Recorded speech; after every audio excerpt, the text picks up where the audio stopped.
Hello and welcome back, everybody. It's time for our next panel, which is going to look at future-proofing through learning and development. Now, as many of you know, workers across the public sector will leave for pastures new if they feel undervalued or unable to grow in their current role.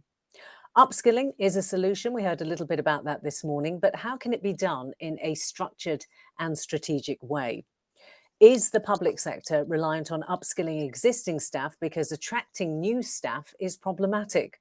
And are apprenticeships and graduate schemes part of the solution? Will it actually prepare the public sector for the future? And with stretched budgets, will there be enough allocated to training? And I suppose overarching a lot of this is, what is the impact to already overworked staff? Well, it's an interesting topic, and we've got a great panel lined up to help us discuss some of these questions. And they are Anthony Manning, who is the Dean, the University of Kent Apprenticeships and Lifelong Learning. Anthony is responsible for the development, implementation and review of lifelong learning activity, including apprenticeships across 12 courses and multiple disciplines for more than 300 employers. We also have Becky Gittins, who is the Deputy Cabinet Member for Children and Young People at Coventry City Council. Now, Becky works across many public and private sector partners to tackle youth violence and knife crime in Coventry. She also works as a trade union industrial officer in the civil service, negotiating pay, terms and conditions for working people. We're hoping to have with us Alan Milbourne, who's the Policy Manager for Digital Health and Care Workforce, Digital Health and Care Team, Scottish Government. Just having a few technical problems at the moment, but fingers crossed he'll be joining us shortly. But we do have Emma Scatterty, who is the Digital Leadership Specialist Lead for Digital Health and Care Leadership Programme, NHS Scotland. So welcome to all of our panel. Nice to have you with us. And once again, our audience, please, would love to have your thoughts included in the conversation.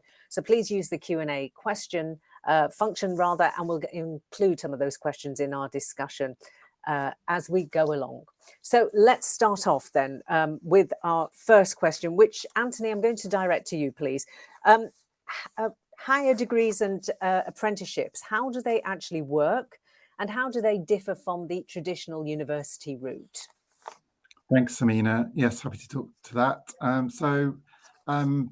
Higher degree apprenticeships are basically based on degree apprenticeship standards, which are developed by trailblazer groups of employers, so that we can definitely get the skills, knowledge and behaviours that employers really want woven into the curriculum associated with degree apprenticeships. And therefore, when they're delivered by universities or other providers, we have to strictly follow those guidelines.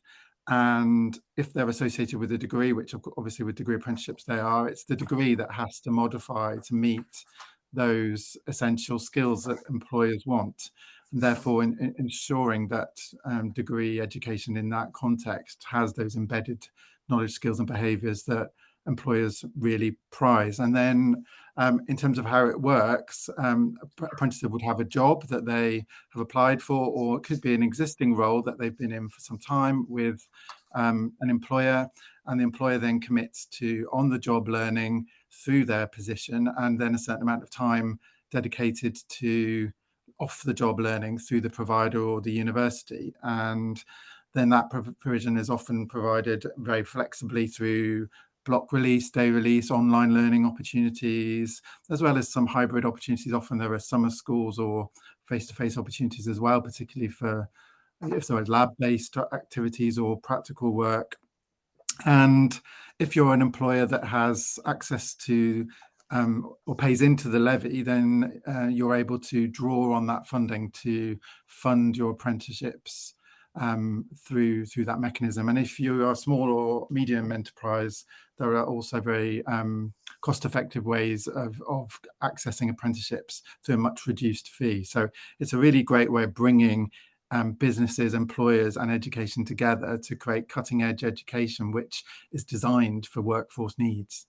Okay, great. Thank you very much for that. Becky, is it right, do you think, to focus on apprenticeships and technical education for young people?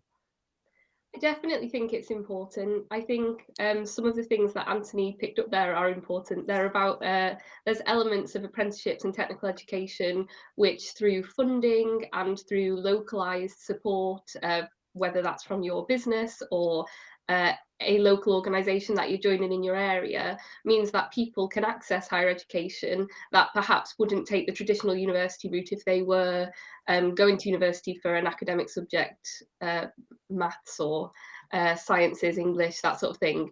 And I think that's really positive. In Coventry, we are very, very keen on our apprenticeship strategy for lots of reasons, really. One of them is about being a good employer. It's about being an accessible local employer that wants to sort of harness the best of our community and have people work for us in the long term. But I think another good thing about apprenticeships, technical education, and what we sort of term as, like, you know, homegrown workforce, is that it's better for local authorities. The sort of the elephant in the room here for everyone impacted is budgetary restraints and funding, and that would be a whole other panel discussion that I'm sure we'd love to have. But given that context, being able to do things in-house, not using agency work, but instead training a workforce that we will have for a long time, it's better for us, it's better for the staff, because you know, working for, say, the NHS or a council or a university, you get your pay and pensions, benefits, and national insurance that you wouldn't get if you were an outsourced agency worker. And then also for especially in local authorities, to procure those services, it's also cheaper to do it in-house. So I think it's win-win if we're looking at investing to save through apprenticeships and technical education. Okay, you did mention the finance side of it, the budget restrictions, and that there is another discussion. You're absolutely right. A little bit later on exactly that. So ignoring that for the time being, Emma, I wondered if you could tell us about some of the challenges and the barriers to upskilling the workforce, certainly in your area. What have you found? So I'm going to come at this from a digital perspective. So I work on the Building Digital Skills and Leadership programme, which is across health and social care in Scotland. And I suppose in terms of some of the challenges that we face, so firstly, there's the time and operational pressures, which I think is well known currently across the health and care workforce. And sometimes for us in particular, it can be about actually people not having that access to technology, and even the fact that technology moves at such a fast pace. And I think because of that, some of the learning is perhaps, you know, not always about looking at specific pieces of technology all the time, but that piece around horizon scanning, understanding the benefits of introducing technology into our services in principle, and almost that learning how to learn and how to adapt. So we often kind of reflect on the example that, you know, we don't receive training for, you know, the consumer goods that come onto the market, you know, like our smart TVs, smartphones, but we still embrace these in our home lives and learn how to adapt and use these. And part of our work is actually getting people to take the same approach and attitude when they learn about technology at work. And I suppose linked to that challenge is then around cultural change. So it's us trying to overcome people doing things the way they've always been done and overcoming that resistance to change as well. So how have you done that? How have you overcome that resistance? I know you gave a lovely example there that, you know, we deal with changes in technology in our daily lives quite easily. How have you managed to transfer that attitude really to working changes?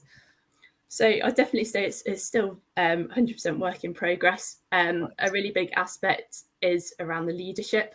So we talk about digital leadership, and really that's one of our biggest opportunities, because if we've got people who are able to horizon scan, understand the future needs and the future skills for their teams, as well as what health and care services might look like in the next 5-10 years, then this will ultimately lead to greater access to technology. As digital leadership, it's not just about how to use technology, but also seeking opportunities about where it could be used, looking at what's coming ahead, And again, thinking about those future kinds of roles that teams will require and how these will be recruited for, or how people might be upskilled internally as well. So definitely the leadership is the big opportunity.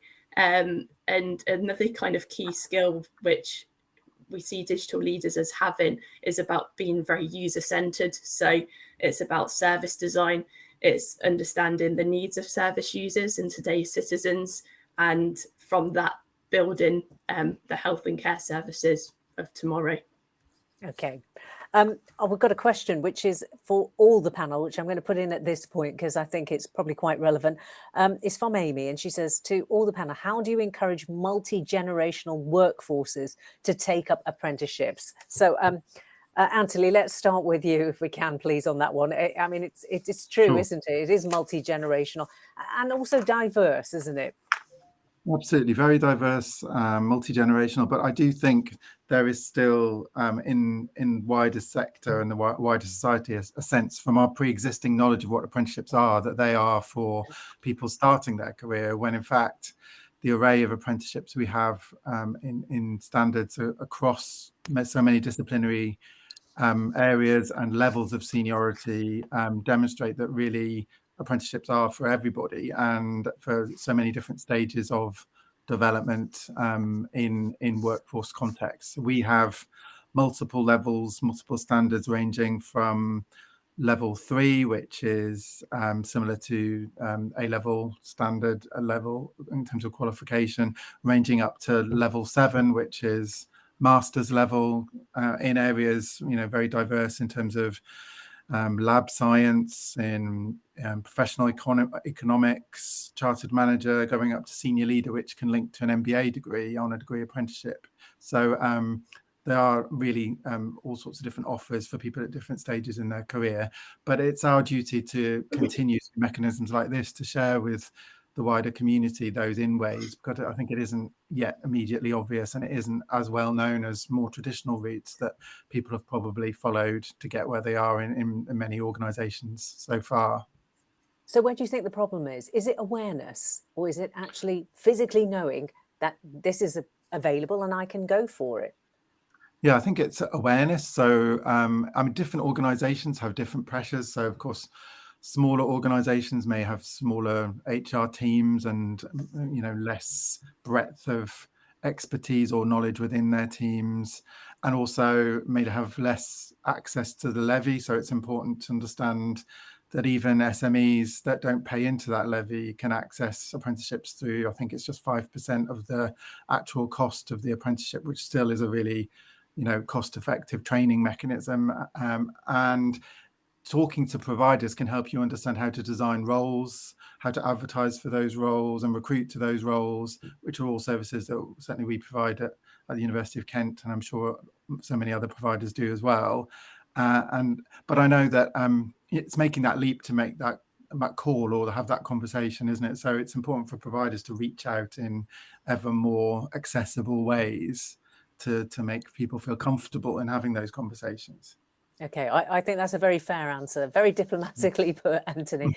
There's work to be done on both sides, isn't there? Yeah. And Becky, I know you spoke about financial pressures, but actually investment is needed, isn't it, if we want to upskill or multi-skill our workforces and deal with the skills shortage gap that we already see. Mm-hmm. Yeah, definitely. I would agree. And I'd also agree with what Anthony said. I think there is a sort of cultural change towards apprenticeships that's already happening. I think the sort of level 7 masters equivalent apprenticeships are something that are being used in definitely the third sector. I've had experience working for a university where I post-degree was an apprentice training to be a chartered accountant, and that was something we've got to look at the benefits of working for the public sector and the third sector, and there must be a reason why we're all so passionate to work there. And I think good employment, solid employment, a level of vocational commitment to the work you are doing, and the social good element essentially I think is part of what the public sector is. And I think the reason it's important to invest in this way is it gives people a route forward. It gives people the opportunity to progress. And ultimately, you know, when we talk about multi-skilling, I, as a with my trade union industrial hat on, my trade union industrial officer hat on, I always go, ooh, multi-skilling, because ultimately that puts a lot of pressure on individuals to have multi-skills. To me says transferable skills. And those are about, you know, being able to navigate a labour market where you can move around a lot for progression. And I think the key in the public sector and the third sector, where we might not always be the most competitive on pay, we might not always be the most resource rich sectors, is to be able to provide a route to specialise. I think that's definitely the case in the NHS, where a specialism is as valuable, if not more valuable, than a multi-skill approach, but also for people to understand that if they do choose to do a level 7 apprenticeship or another kind in work, they have a route within their organisation that they can use that. Because ultimately, if we are to make the case for why this is valuable for public sector and third sector employers, we've got to look at how they recoup the investment they've made long term. And that is, in my view, through retention. Great. Okay. Well, another question that's quite pertinent here as well is from Victoria. And she quite simply says, yes, please, any tips on the culture, any tips on to change the culture would be great. We're trying to move towards having a more self-serve culture, but a lot of our workforce assume they'll be spoon-fed their learning. Help is with an exclamation mark. So what basically, it's sort of, I guess, saying what we've already been discussing, but I wonder if there's any advice you could give or any tips, I guess, Victoria. Emma, can you start on that one, please? So, yeah, it's interesting because it ties in with, you know, work that we've been doing as part of our wider programme, which is understanding a bit more about how people learn as well, and making sure that we create learning resources or bring together learning resources which suits the way that people kind of want to learn. And one wider piece of work is around building what we call a centralised library of digital skills resources. So we've been doing initial kind of pieces of user research around what this might look like. And the way it's often described is it would be something that you can go to and almost pick off, you know, what you need off a bit like going into a department store, and you pick off the learning that's relevant to you and relevant to your role off the shelf, which is a really kind of exciting prospect, and something that we hope will be used widely across the health and social care workforce. And I guess that kind of concept is putting the responsibility back to learners to actually understand what they need for their role and what learning it is that they kind of need to progress. And again, I'd probably just reflect back on the leadership aspect as well. So obviously that very much drives the learners building, we want to get the pathways in place for people, but it is about the learners being self-driven to take that leadership route as well. Okay. What about the leadership space though? The digital leadership space? What needs to be done there? So there's a lot of activity in the digital leadership space at the moment, through the work with the NHS Education for Scotland, which is not just NHS, it's across the health and social care sector. So one example is that we've taken a long-standing digital health and care leadership programme and scaled this up so that it's now open to all roles or disciplines across the sectors. And that's really about actually starting to look at leadership at all levels. And we're bringing some really kind of interesting different types of roles. We've got clinicians, non-clinicians, and people who are program leads. And we've got people coming on as teams as well. So where, clinicians are working with perhaps some of their admin support staff. And it's a really interesting kind of concept of actually bringing these people together and almost looking at kind of service-led leadership as part of that programme. And there's still more to be done. So we are launching a postgraduate programme, which is aimed at senior digital leads, which is due to kick off next month. So that's, kind of looking at the next level of leadership. And then what we do next is, how do we look at leadership for the wider workforce? How do we get that into inductions? How do we really kind of integrate that as we go forward? So there's lots going on, but also lots still to be done and lots of opportunity. Okay. Becky, this question's come in for you. It says, with teachers leaving their profession, beg your pardon, due to a plethora of reasons, are you actively looking to retain them with the public sector? And of course, we saw them on strike yesterday. So very, very topical. But is it something you're hoping to I guess, as Amy says, retain them within the public sector? Yeah, I think retention of teachers is really important. We are already seeing in the NHS retention of different staff, so nurses, for instance, midwives. Retention has been an issue there. I think if we are to learn the lessons, investment is important. I also think, reflecting on the fact that we are coming off the back of very large scale strike action yesterday from teachers in particular union, the NEU notably, I think we need to also consider the type of workers that these are. Like, no one is going into teaching for financial gain. There are lots of benefits to be had to going into teaching, but we also need to respect and I think listen as organisations, as employers, and also as parents of children going in. We need to recognise that teachers don't shout and speak up very often, and if they are coming and saying, I can't afford to be a teacher, I think it's really important that we listen and we invest there to retain them, because I'm also a school governor locally, and you need a good balance within a school of experienced teachers,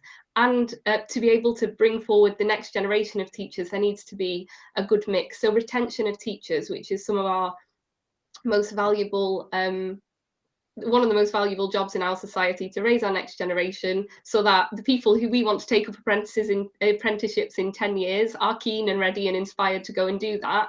I think we need to show that we value them. So I would definitely agree with the question posed that retention of teachers is very important. Yeah, excuse me, I'm sure many people would. And Anthony, of course, we saw some university staff as well joining the action yesterday. And I saw you nodding. I wondered if you wanted to make a comment off the back of what Becky said anyway. Yeah, I mean, it's important, isn't it, that we all support our colleagues in the current situation which so many people are facing with the cost of living, and it's understandable that so many people are standing up for their position there, and we're lucky to live in a society where that is promoted and supported, and can only encourage people to take action in ways that is helping people to understand the importance of education in all its realms at this point, because I know every area of the society and the workforce can legitimately at this point note the need for increase in salary given the external factors. But in education, of course, we are fueling and preparing and supporting people across all sorts of different aspects of society and the workforce. And so in order to do that, we do need the requisite minimum to be able to do that well. Yeah, I agree. Now, I'm going to bring it back to our discussion original title, so to speak, because we have got another question. This is for you, Emma, and this is: a high percentage of our operational teams do not have digital access. So as an L&D team, how do you engage with these staff? Is there a model of best practice that you could suggest? That's a good question.